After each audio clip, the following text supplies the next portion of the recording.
सभी AHDP first year वालों को ऑनलाइन क्लास लेने के लिए धन्यवाद। आज हम अगला टॉपिक के बारे में अध्ययन करेंगे कि गोवंश के गिराने के कौन कौन से तरीके हैं अथवा कौन कौन सी विधि हैं, उनके बारे में अध्ययन करेंगे। और हमारा इसी के अंतर्गत अगला टॉपिक है कि पशु को गिराते समय क्या क्या सावधानी बरतनी चाहिए।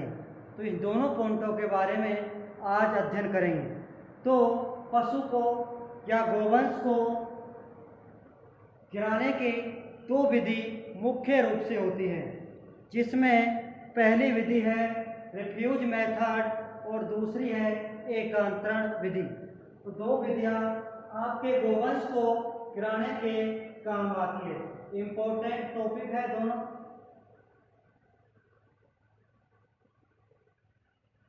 तो गोवंश को गिराने के कितनी विधि है? दो विधि हैं। पहली विधि है आपके रिफ्यूज मेथड और दूसरी विधि है एकांतरण विधि। तो दोनों विधियों के बारे में हम कुछ अध्ययन करेंगे।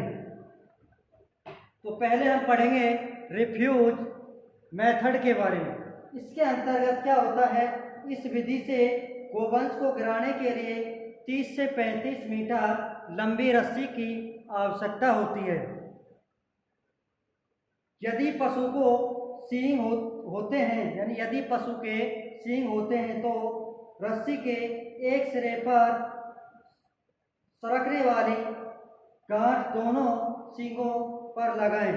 यदि पशु के सींग नहीं है तो एक लूप बनाकर उसके गर्दन पर बांध दिया जाता है और इसका दूसरा जो लूप होता है वह हाफ पिच रूप से एल्बो के पीछे वक्ष स्थल पर थूई यानी हम्प के पीछे लगाते हैं। और रिफ्यूज मेथड के अंतर्गत जो तीसरा लूप होता है वह हाफ पिच के रूप में पेट पर मादा पशु की गादी के आगे नर में प्रश्न के आगे लगाया जाता है तथा रस्सी का स्वतंत्र सिरा पीछे के तरफ यानी दोनों पीछे की तरफ जांघों के मध्य गुजारते हुए खींचते हैं।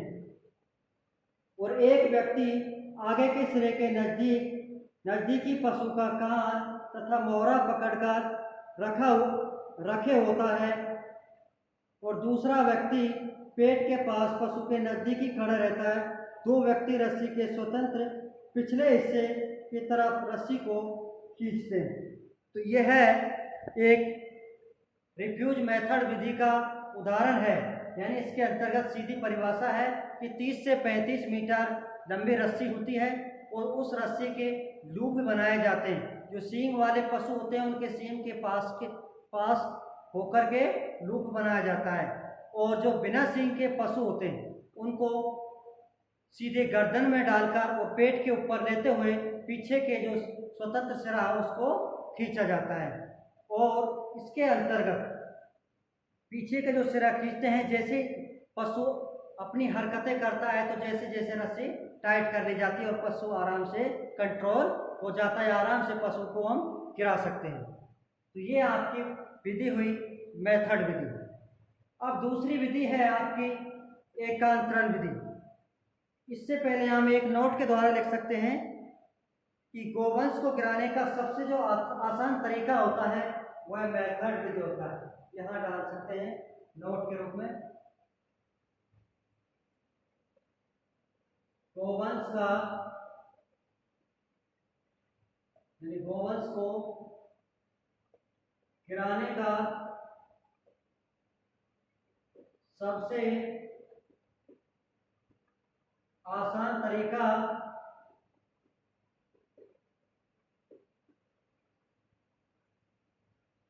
रिफ्यूज मेथड होता है। रिफ्यूज मेथड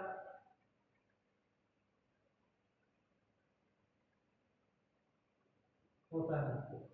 ये बहुत ही इंपॉर्टेंट चीज है। अब हम पढ़ेंगे दूसरी विधि है आपकी एकांतरण विधि। यह विधि भी गोवंश को गिराने के काम ली जाती है और इंग्लिश में हम कहते हैं अल्टरनेट मेथड विधि। तो इसके अंतर्गत क्या होता है कि इस विधि में गिराने के लिए पशु को 10 से 12 मीटर लंबी कपास की सूती रस्सी की आवश्यकता होती है। इस विधि से पशु को गिराने के लिए रस्सी को बीच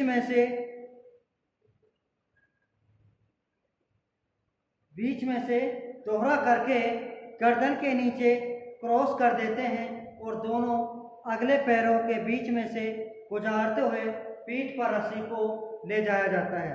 इसके पश्चात दोनों सिरे को पीठ पर क्रॉस करते हुए पशु के पिछले पैरों के बीच में अथवा ब्रश के बीच में रखते हुए पीछे की तरफ ले जाया जाता है और दोनों सिरों को पीछे की तरफ खींचते हुए आसानी से पशु को गिरा सकते हैं। तो इसकी भी सीधी विधि है। इसके अंतर्गत 10 से 12 मीटर की एक सूती रस्सी होती है कपास की, जिसको पशु के गर्दन पे होते हुए, वही विधि है, होते हुए या नर में ब्रश के पास होते हुए रस्सी को गुजारा जाता है। तो रस्सी को खींच करके आराम से पशु को गिराया जा सकता है। तो ये आपकी विधि, दोनों विधियों के बारे में हमने अध्ययन किया है। अब आपका दूसरा टॉपिक था कि पशु को गिराते समय क्या क्या सावधानी रखनी चाहिए।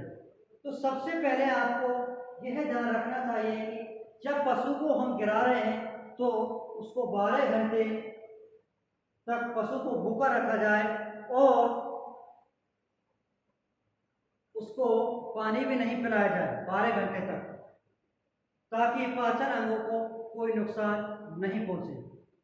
अगला पॉइंट है आपका कि गर्भित पशु को बाएं तरफ से गिराएं ताकि बच्चा को चोट नहीं पहुंचे।